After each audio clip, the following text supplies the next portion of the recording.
Bonjour, c'est Antoine, je suis à Langkawi en Malaisie et aujourd'hui je vais vous parler de la preuve sociale.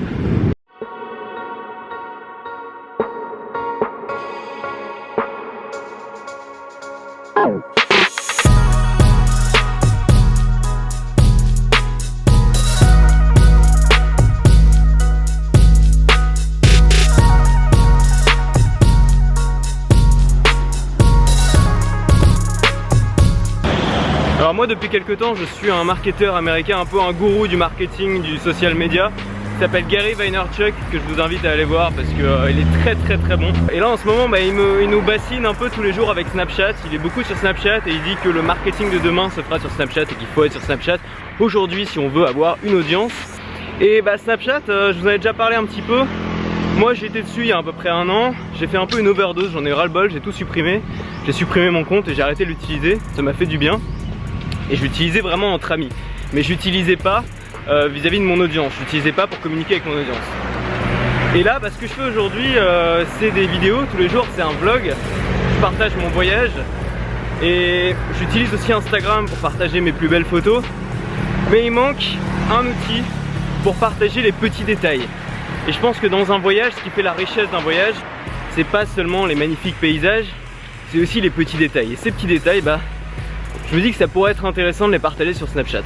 Alors, je sais très bien utiliser Snapchat et si je l'utilisais, ce serait de manière un petit peu différente que le font la plupart des gens. C'est-à-dire que ce serait pas seulement pour partager des moments fun, des moments marrants.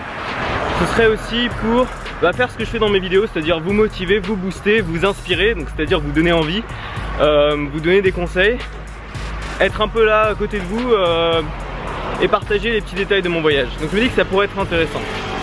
Maintenant, est-ce que vous êtes sur Snapchat ? Est-ce que ça vous intéresse que moi je sois sur Snapchat et que je communique avec vous? Dites-moi en commentaire ce que vous en pensez. Dites-moi en commentaire si vous aimeriez que je sois sur Snapchat et que je partage des petits moments du quotidien de mon voyage avec vous.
Moi j'adore ce moment de la journée dans les pays chauds parce que le moment où le soleil se couche, parce que les lumières sont absolument sublimes, vous le voyez pour la vidéo c'est juste parfait.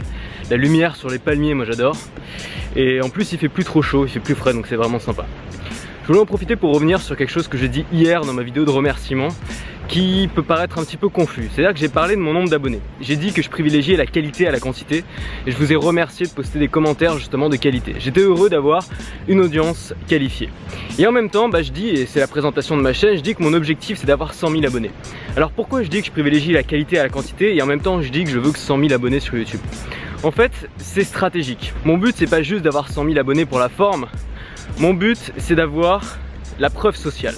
Et la preuve sociale, c'est un mécanisme d'influence extrêmement puissant, c'est peut-être un des plus puissants, qui aujourd'hui, si vous avez la preuve sociale, ça vous donne énormément de pouvoir, vous pouvez faire énormément de choses, vous avez accès à énormément de choses. Je vais vous donner un exemple, le vlogueur Wartech, qui est un des plus gros vlogueurs français, qui s'est fait connaître grâce à une chaîne gaming, donc jeux vidéo, qui aujourd'hui fait un vlog avec à peu près 500 000 personnes je crois qui le suivent. Récemment, il a interviewé Harrison Ford à l'occasion du dernier Star Wars. Et c'était son idole en gros, il a pu l'interviewer dans son vlog. C'est quelque chose qu'il a pu faire Non pas parce qu'il avait simplement envie de le faire, mais évidemment parce qu'il avait déjà une très grosse audience et donc ça lui conférait une autorité, ça lui conférait la preuve sociale. Évidemment, j'imagine que l'équipe de Star Wars s'est dit que ça allait faire une bonne pub aussi pour le dernier Star Wars en France. Et ça lui a permis de le faire, l'audience lui a permis de faire ça. Moi, si j'avais voulu le faire, ça aurait été évidemment beaucoup plus compliqué. J'ai l'impression que tout ce que je dis ici n'a pas de valeur tellement le paysage est hallucinant quoi. Je sais même pas comment vous faites pour m'écouter avec ce paysage. Je sais même pas comment je fais pour parler avec ce paysage sous mes yeux. La preuve sociale, c'est un mécanisme qui agit sur nous sans arrêt, qui nous influence sans arrêt sans même qu'on s'en rende compte. Je vais vous poser une question simple. Quand est-ce que c'est la dernière fois que vous avez réservé un hôtel sur internet sans regarder les critiques, sans regarder ce qu'en pensaient les gens sur Booking ou sur TripAdvisor? Moi personnellement, depuis que je suis en voyage, pas une seule fois. À chaque fois, enfin sauf une seule fois parce que mon hôtel était fermé au dernier moment et j'ai pas eu le choix. Mais à chaque fois je regarde les critiques et j'y vais pas s'il y a s'il y a une note inférieure à 7 sur 10 et s'il y a moins de 10 critiques. Donc en gros j'ai besoin de cette preuve sociale pour me confirmer que c'est un hôtel de qualité. La preuve sociale c'est tout simplement le fait qu'on fasse confiance à quelqu'un ou à quelque chose quand on sait que d'autres gens lui font confiance. Donc forcément si quelqu'un débarque sur ma chaîne YouTube et qu'il voit que j'ai 3 abonnés, il va pas forcément s'intéresser à ma chaîne YouTube. Il va se dire encore un énième youtubeur qui se lance, il a pas fait ses preuves, on sait pas qui c'est. Si par contre j'ai 6 000, 10 000, 100 000 abonnés, là il va se dire ok je lui laisse sa chance, je regarde. C'est pareil pour l'avis laissé sur la vidéo. Est-ce que ça vous est déjà arrivé d'arriver sur une vidéo YouTube en faisant une recherche, de voir qu'il y a quasiment que des pouces rouges et de quand même regarder la vidéo et de quand même lui laisser sa chance? Non, souvent quand on voit qu'il n'y a que des pouces rouges, on se dit ok c'est un contenu trompeur ou c'est pas le bon contenu, donc je m'en vais. On fait confiance à la masse, et plus il y a de personnes qui font confiance à quelqu'un ou à quelque chose, plus on va faire confiance à quelqu'un ou à quelque chose.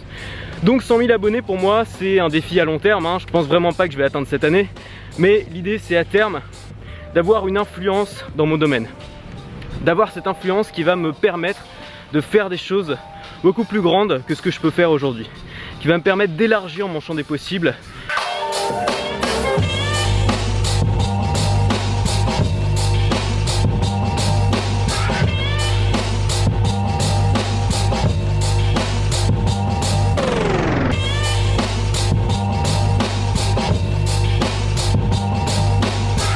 Voilà, pour conclure sur la preuve sociale et pour vous donner un exemple très précis, un conseil concret, si vous avez des chiffres qui établissent votre preuve sociale, montrez-les, donnez-les à tout le monde. Si par contre vous n'avez rien pour prouver votre preuve sociale, par exemple si vous démarrez sur YouTube, si vous venez de créer votre chaîne YouTube et que vous avez 10 abonnés, évitez de le montrer. Vous avez une option dans YouTube qui permet de cacher le nombre d'abonnés. Utilisez-la. Et faites en sorte que avant d'avoir au moins 100 abonnés, les gens ne voient pas votre nombre d'abonnés, parce que les gens vont pas se dire ok peut-être qu'il vient de créer sa chaîne, peut-être qu'il est nouveau. Les gens vont juste pas vous donner la chance. Ils vont se dire ok il a que 10 abonnés, ça veut dire que c'est nul, ça veut dire ce qu'il fait n'a aucun intérêt, ils vont pas regarder. Donc au début ne montrez pas ces chiffres, et dès que ces chiffres commencent à avoir de la valeur et à vous apporter de la preuve sociale, montrez-les. Yes! That's awesome! What? You just took one in the jugular, man! Whoa! Yes! Oh my god! Oh my god, I did! Is this bad? Is this bad? You should pull that out! That shit is not cool! Pull what out? The dog, man! You got a fucking dog in your neck! You're crazy, man! Crazy. I like you. You're crazy.